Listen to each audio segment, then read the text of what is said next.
In the new film, Jane Austen Wrecked My Life, the feature debut of French writer and director Laura Piani, we meet Agathe Robinson, an aspiring French writer who is grieving her parents and selling books at a Paris bookstore. In Piani's film, we discover how Jane Austen has shaped Agathe's thinking and writing, how she interacts with people, imagines the future, and fashions her stories, and how she makes sense of the past. I had the opportunity to speak with Piani, and in this special episode of Jane Austen and the Future of the Humanities, I'm excited to share our conversation, in which we discuss Austen, writing, and the ruins, ambulances, and chances that mark and at times wreck and recreate our lives. My name is Michael Cramp, and I'm a faculty member in the English department at Lehigh University. And ever since I read Jane Austen at age 18, I've been pretty much enamored of her narratives, her characters, and her ideas. While many are repeatedly drawn to Austen for her famous stories of romance or the quaint settings of her fiction or her wonderfully witty language, I have found myself returning to Austen as both a scholar and a fan because of the ways in which she treats cultures, people, families, communities, relations, and other human phenomena as complex realities that merit and in turn invite careful, considered, and continual thinking. Austen invites us to keep thinking and keep learning. Thank you, Laura, so much for joining me today. Would you just introduce yourself and tell us a little bit about your work? Hello, everyone. I am Laura Piani. I am a French filmmaker based in Paris. I've been a writer for 12 years, and this is my first feature, Jane Austen Wrecked My Life. This is my first feature as a director, and it's a pleasure to be with you. As you know, I have been engaged in a larger public-facing project that I call Jane Austen and the Future of the Humanities. Whenever I conduct interviews for this project, I like to begin with the same question, and I would like to ask you this same question as well. Can you recall your first encounter with Jane Austen, her stories, or her characters? So the real, honest remember is me being 13, obsessed with boys and love in general, obsessed, trying to read everything I can to understand what's going on with me and with the world, and discovering that Jane Austen is a good kind of reading in terms of romance. And I started with a Sense and Sensibility, and I read it in French. And if I'm really honest with you, I will say it, and then I will say how I reread it. But the first time I read Sense and Sensibility, I started to like it, and then it was too long, and then I turned the pages because I wanted them to kiss or something would happen. It was unbearable, this tension and this nothingness, actually. And I remember reading Sense and Sensibility again 15 years, oh no, not 15 years, 10 years later, my mid-20s, when I was working at the bookseller at Shakespeare and Company. And I remember the shock of discovering the writing, actually, something I didn't see, the writing, the music, the humor, the mockery, everything that I completely missed because I was too young and a bit too stupid. So that was my first remember. I love the honesty and rawness of your recollections of Austen. I have heard so many various stories about people's first encounters with Austen, many of which involve lovely remembrances of sharing Austen with one's mother, often around age 13, 14. You tell a very different story that no doubt informs the film. Could you talk a bit more about the ways in which Austen and her world have inspired you? Her books inspired me as much as her life, when I went to write the script in England, in Chawton, for example, I made some research trip to find out more about where she lived because I didn't know much about her life. And in my script at this time, Agathe was alone, grieving for her parents, but she had no sister. And I went to Chawton to visit her house, to Jane Austen house, where she spent the last years of her life. And I remember being so moved in the room. They kept the whole house as it was. It's beautiful. It's a museum, but it's just the house as it was. And you can see her desk. And the idea of these two women who didn't get married, Cassandra was painting, Jane Austen was writing, it moved me so much that I stole her sister in the script, you know. This is fascinating. I have never been to Chawton, but I'm going this summer and I'm really excited to finally get there. I have heard similar stories of inspiration from various friends and colleagues who have traveled to Chawton, including numerous accounts of the writing desk. Indeed, one of the features of Jane Austen Wrecked My Life to which I was drawn was its treatments, at times rather visceral treatments, of the experiences of writing and literature. I want to ask you about a few specific moments of dialogue in the film. At one part, we hear Agathe announce, "Literature is like an ambulance." Later, we hear Oliver compare writing to ivy, weeds, and plants that need runes to exist. I'm wondering if you'd be willing to think with me about these related experiences of writing and literature and how your film addresses them. I'm particularly struck by the need for ruins. I'm glad that you picked these ones because I like them too, somehow. I think, you know, it's hard to know when you write where the ideas are from and how do they come actually, especially when you write lines. Can be things you heard, people talked about it, can be something you read, can be something you create completely from scratch. It's really hard, actually. That's also the beauty of it. It's music that you hear in your mind, and then you think, okay, this character, he can say this. He might think this, so he can say it, or maybe he thinks this, but he cannot say it. Anyway, so the ambulance, I think it's something I read, but I never, it's not mine. It's just something that I thought was so powerful, so simple, and so true. This feeling of being saved, you know, this emergency sometimes that we have because we didn't know, but we needed this book. And that's so, every time I speak with someone about this thing, about reading a book, meeting a book, as if it was, written something. It had to be, you go through your life and suddenly you pick up this book that maybe was on your near your bed for many years. And suddenly it's the right time to read it. And suddenly it echoes or it answers to so many questions that you have. It's weird, this relationship we have with reading. I think it's quite compelling to think about literature and writing in terms of need or emergency or an ambulance. My sense is that we often think about reading and literature in terms of leisure or even luxury. In other words, we read when we have spare time or to fall asleep or at night to relax or on holidays.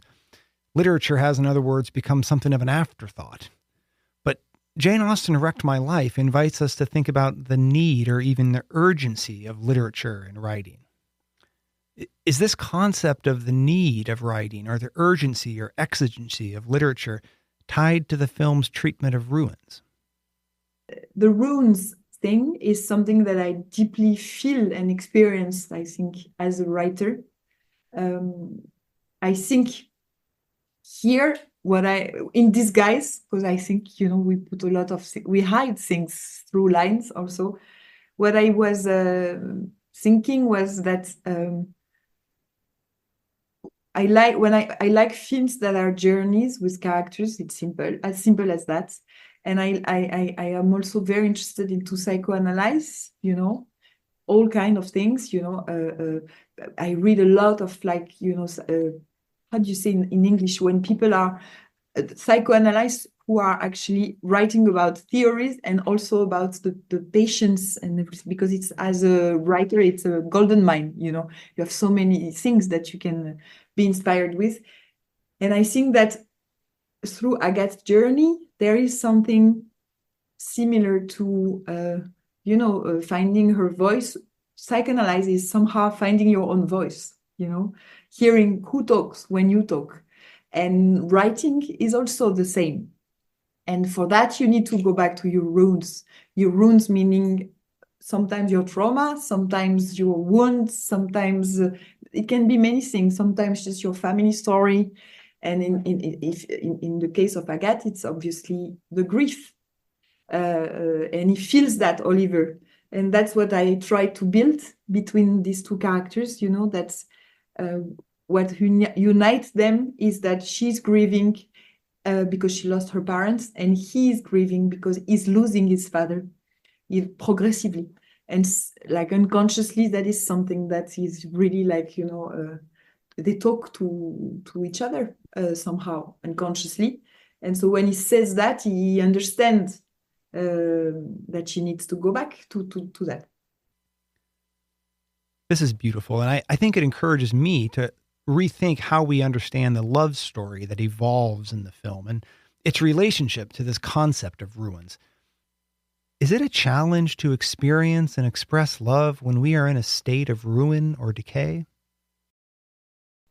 Maybe unconsciously, I'm just thinking about it while I speak to you. I never thought about it. But, the core of the story is the poem at the end that speaks about broken hearts. And as the beginning of all true perception, that's what this poem stayed with me since I heard it at Shakespeare and Company. And it's really like the main source of inspiration for this film.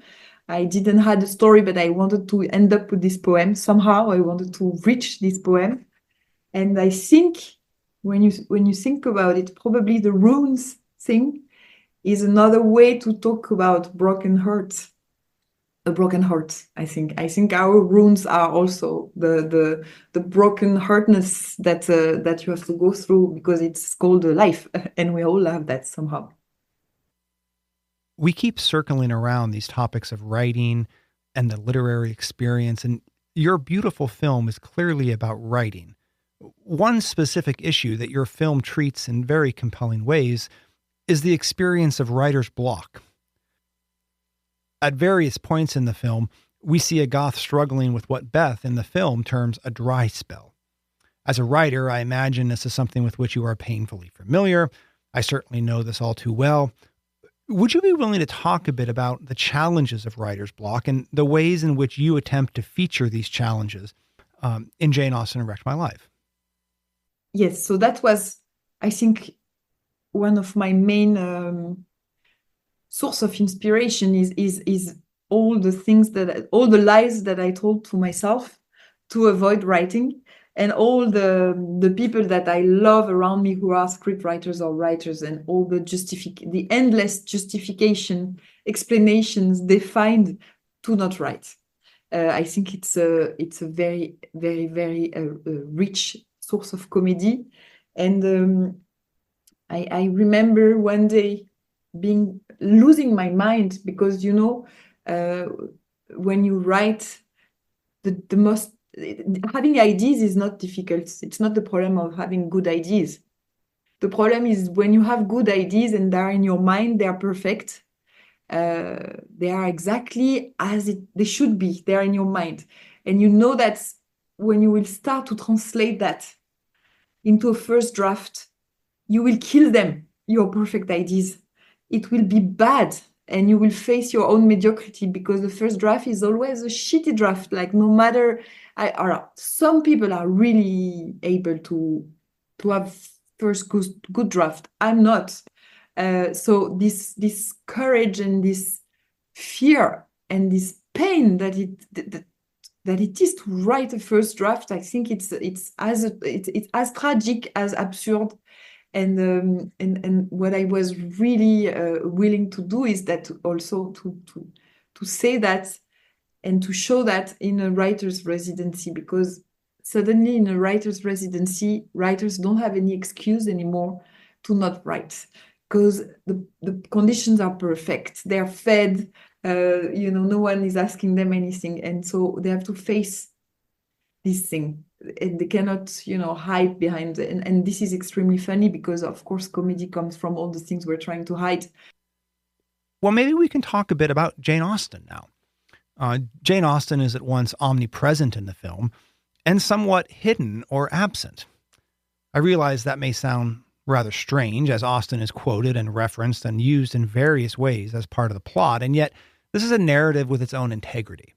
Your film is not an Austen remake or adaptation or continuation. You're not paying homage to Austen in every scene like many films have done, But you certainly invite readers, scholars, and fans of Austen to ask all kinds of questions about possible relationships between your film and a larger Austen universe. There's a way in which Austen films now have their own sense of referentiality, if that makes sense. I'm interested to talk with you about how you see this film as part of a larger Austen universe. And I want to rather shamelessly ask you about one specific moment, and I think there are several other interesting examples. When we see Agatha and Oliver playing darts in the pub, is this an allusion to the famous scene from the 1940s Pride and Prejudice film, in which Greer Garson and Laurence Olivier practice archery, a scene later referenced in the 1996 Douglas McGrath version of Emma? Yes, it is. It was intentional, but I thank you for what you said, because it was so important for me to be able to talk to the Jane Austen fan and the experts as much as to the people who heard about her name and never read it. You know, I didn't want to do an expert movie. I wanted to be generous, and Jane Austen is not the starting point of this film. The starting point is the portrait of a woman who is grieving and who is blocked and who is dreaming of becoming a writer and is incapable of writing, and who is dreaming about love and who is incapable of engaging with someone. And then I thought, okay, who could she blame for that? Because she's grieving and she doesn't see that it's because she's grieving, probably, that she cannot do all of this. But so who would she blame? She could blame someone who opened the way for romantic comedy, because I think Jane Austen created romantic comedy somehow, and created a romantic ideal that is still resonating today, for a reason that is an extraordinary mystery, why all her stories and the characters are still so relevant and celebrated and adapted and over again. And I think what helped me really was being French, meaning that I couldn't pretend that I own Jane Austen. You know what I mean? I'm a stranger. I'm an outsider. I cannot do another Jane Austen movie because I'm not English. I'm not American. I mean, I'm just French, and so I have to find the right distance. And I wanted to pay a tribute somehow, but something invisible. If you don't want to see it, you don't see it.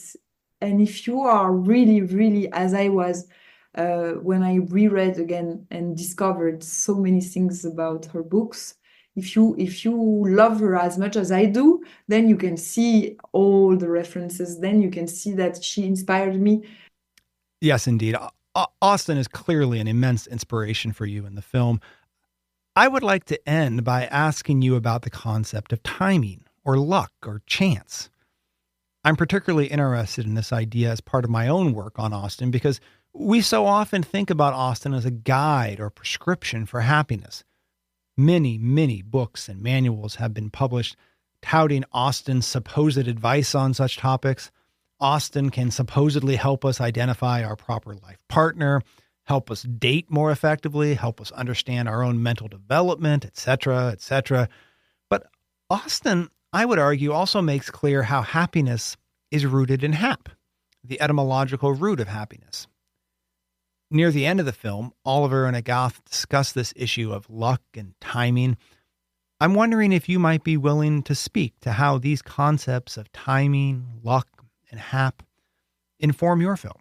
It's very interesting. I was just, by listening to you, I thought, oh my God, I'm sure Jane Austen would hate these books with the recipes of how to find it. She would hate that, I'm sure, because it's absurd, really. It's a commercial way to sell things, probably.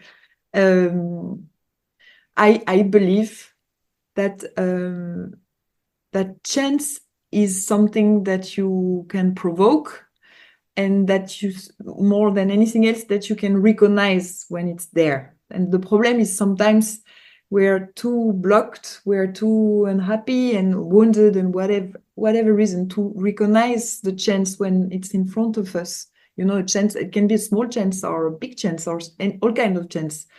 So I guess what I wanted to do with this film is that I really didn't want to do another rom-com where a woman is saved by love or saved by men, because she has the chance of like meeting someone just like that by chance, and it's the right one. I don't believe in that. And I wanted to do a film about a woman who is saving herself first, who has a dream and who is going for that dream. And then because she's able to open her eyes and recognize the chance of the potential love story with Oliver, and then it means it's possible. I'm just trying to think about the ending.